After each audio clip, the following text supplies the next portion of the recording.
Yes, hello everyone. Welcome back to NFTV. We are proudly sponsored by OneFootball. We are talking transfers today. I've got a very special guest with me, Mr. Clinton Ford, back on the channel. We'll be talking about transfers in just a moment, in particular the saga with Joao Pedro. But as you can see, we are proudly sponsored by OneFootball. As I mentioned, have a look in the description. That app will keep you up to date with all of the rumors, the fakes, the reels. It collides and contributes all of the apps across the web and puts them all together for you. So make sure you do download it. Fordey, how are you, first of all? I'm good, man. I'm happy to be here in your new office. So thank you for bringing me down. I'm very impressed. Yeah. Come a long way since the whiteboards of yesteryear. But yeah, I'm good, man. I'm good. Yeah, it's come a long way, hasn't it? Which is great. So what do you make of the transfer rumours so far? In particular, are you impressed with Joao Pedro? Short answer, no. Why? I'll be honest, because I just think it's a bit desperate. You know, this whole window, it's not really impressed me in how it should have done. Yeah. I feel like we had a decent January window and we've had obviously longer in the summer to look at and identify who we need and what positions we need to fill. And now we've come down to the nitty-gritty now. We're just over a week away for it to close. We've not got our right winger in that we've needed to get in, and we've not got our striker in. And now we're going to maybe our third choice down the list. Obviously, I haven't seen Eddie Howe's list, but it was clear as day that we wanted to get Ekatike in first. Didn't materialise. We've wanted to go for Ramos from Benfica, hasn't materialised. And now we're down to Joao Pedro, who scored 3 goals last season. So just one better than Chris Wood. So are we really upgrading on terms of what we've got so far? So yeah, so I tried to make the long story short, but no, I'm not impressed at all. And yeah, that's how I feel on it. Just on the flip side, because I'm in the same boat as you. I'm not massively impressed by Joao Pedro because, yes, he's got potential, but my argument is that if Callum Wilson goes down at some point, is he the man then to bag you? I don't know, say if Wilson goes out for 2 months, is he the man to get you 5 goals in 2 months? No.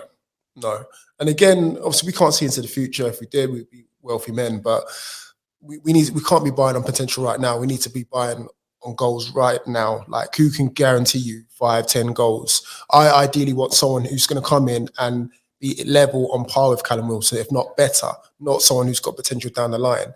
That's when we're 5th place, 4th place, and we can buy players for potential for later on down the line. We need someone to come in, hit the ground running and score loads of goals, because everyone keeps going on about Callum Wilson might get injured, but what if Callum Wilson's off form? What if Callum Wilson's just having a stinker? And again, if we want to replace him off the bench, we've got Joao Pedro. Like, do we know much about him? Is he even his best player? Let me ask you this question. Is even Joao Pedro better than Chris Wood? I mean, like you said, 3 goals last season. Chris Wood got 2, did he? Well, 2 for Newcastle. 2 for Newcastle. 5 in total. So it's not a massive upgrade, and we're going to spend £25 million again. So again, what we signing another Chris Wood dud ×2. So is the argument though that, trying to be positive on it, that you can play in a couple of positions? It's not you can play out on the left, can't you? I think play it up top. Is that what Eddie Howe was probably thinking? That a bit similar to Hugo and Ekatike, that he could play on the wing, he can play up top. It gives them options that you might not always be a replacement for Wilson. You might be pushed out on the left. Probably, like, again, it just, dare I say it, but it creeps in a little bit of the previous ownership where we're trying to buy players like square pegs round holes sort of thing. If we're going to just spend money, I'd rather spend it on quality and you know what you're getting, rather than, I hope it might work out, because we're spending a lot of money on hope rather than guaranteed goals. So I'd rather do it properly and sign someone in the Premier League that you know is going to get you goals, rather than, I hope someone from the Championship is going to come up to the Premier League, step up and score 10 goals. It's a big ask. I want to add, because again, I was skeptical of Dan Burn. I was skeptical of Matty Targett. But who are we to judge? They're Premier League proven, though. That's the thing. We're signing. This is going to be our second signing from the Championship. A team that's apparently the richest club in the world, and going for their second signing from the Championship. Watford got relegated last season, remember? Burnley got relegated last season, remember? Are we acting like a big club with ambition? No. When our star players get linked with the likes of Real Madrid, and yet we're signing players in and around him from Championship sides, is that acting like a big club? Like, come on now. Because again, if this was in the previous ownership, we would have got scolded, right? Mike Ashley would have got scolded. So why are we not giving these guys the same sort of energy? Do you think that, as I mentioned, Matty Target and Dan Burn have come extremely well because of Eddie Howe's coaching methods, and a lot of other first team players have as well. You look across the whole back line to forward line, almost everybody has improved. Can Eddie Howe improve Joao Pedro? I hope so. Again, it kind of goes along the lines of, is it a Dan Ashworth signing where he sees potential in them? If you look at Brighton now with some of the players that are worth double the amount, Casido in the middle of the park, Tariq Lamptey, Cucurella, who's just gone to Chelsea. Like, it's those sort of signings where Basuma, they were off the grid. Nobody kind of knew of them. They got signed for a low fee. They've either impressed or they've now been sold on. So I'm hoping it's a Dan Ashworth masterclass. And I would love to eat humble pie, but for me, I'm just like, okay, 1 week to go. Please make sure that this signing's right, because we've left it to the lastminute.com, because this player, whoever the striker is going to be, should have been in since the start of the season, ideally. Done pre-season with us, started the season well. I'm hoping it's just not lastminute.com, like the Boxing Day sales, Christmas Eve sales, when you're running around like trying to grab something off the shelf. That's what it are you telling me you're Arnold Schwarzenegger looking for a toy? Well, it might not be me. Eddie Schwarzenegger more like. I just wanted to talk about your point there off camera, that you're not too happy with the transfer window this summer. No. Why? I'm not impressed. As I said, like, our star player, Bruno, is getting linked to the likes of Real Madrid. Obviously, we turned them down flat, but it's going to be a time where they come knocking again, and we're not going to be able to say no because we haven't got the infrastructure to match his ambition. He's already hinting at playing Champions League football, and he's only been with us, 6 months?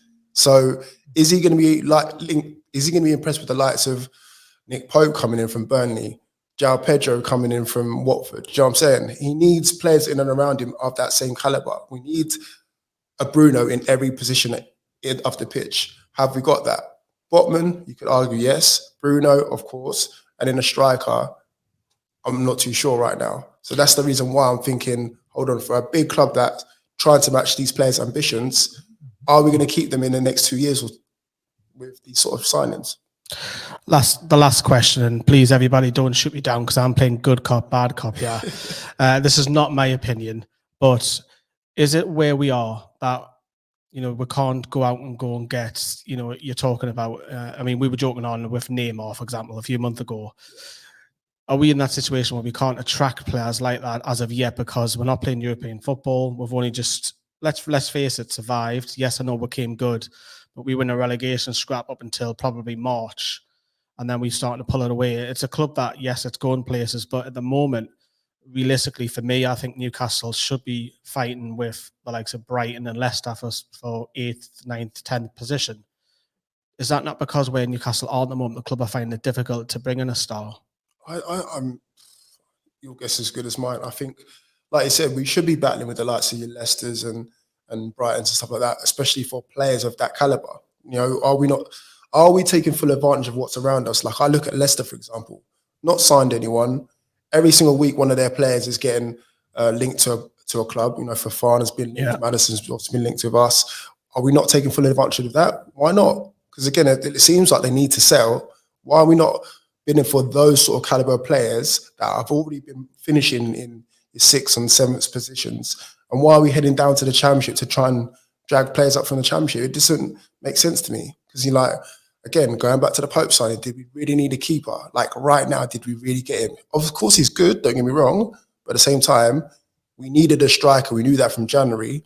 We've spent 10 million of our budget, which is low anyway, on a position that we didn't really need to fill. And furthermore, we've sold Gale. We didn't really sell him. We let him go, and we've not replaced him. That's bad business in my book. Like, you buy first and then get rid of who you need to get rid of. We've let our player go, and we're down to 2 strikers, one of them that can't hit a barn door for shit, excuse my French.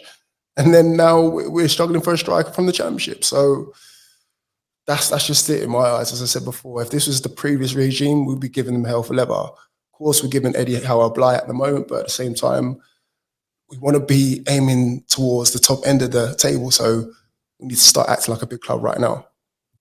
I think the only difference is with the previous regime, they would have splashed 25 million on Joao Pedro. I think they'll try and get a dirty loan in, to be honest with you. I'm not too... Listen, I don't mind a dirty loan in because, again, look, we've still been linked with about 4 Chelsea players. Like, surely that could have been wrapped up sooner rather than later. Conor Gallagher, Callum Hudson-Odoi, one of those ones. Get someone in there. Like, why haven't we got the loan player in at least? Like, we could at least got the loan player in sooner rather than later, and then worried about who the striker is going to be or who the right wing is going to be. I just feel like we've left the top end of the pitch, probably the most important part of the pitch, let's face it, to the last minute. Like, why are we doing this? Because we know we need a striker. Yeah. We know we need a right winger. These players, these positions have been crying out for ages. Get it done. Get it done, says Fordey. Get it done. Remember, the OneFootball app can keep you up to date with all of that. Please download it, and we're going to wrap up here. Thank you very much, Fordey. As ever, good to see you. And you, sir. And we shall see you all very soon. See you, everyone. Bye-bye.